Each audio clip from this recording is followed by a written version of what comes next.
Cristo ha mandato a predicare il Vangelo. Lettura di prima carta di San Pablo ai cristiani di Corinto.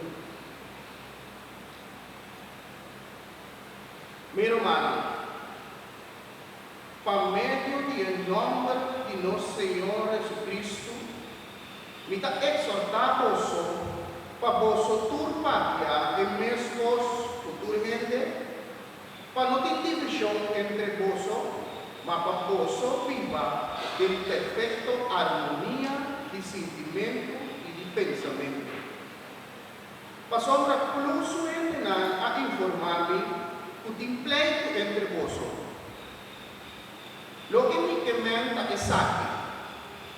Y algún de vos te avisa, a mitad de Pablo, otro te avisa, a mitad de Apolo, algún otro, a mitad de Kefas, y otro te avisa, a mitad de Cristo. Que men, o Cristo a queda partir, está Pablo a queda crucificar para vos, a vos a queda batizar em nome de Pablo. Para sombra Cristo não a mandar-me para batizar, sino para predicar o Evangelho, não com sabedoria de palavra bonita, para a cruz de Cristo não queda sem eficácia. Palavra de Deus.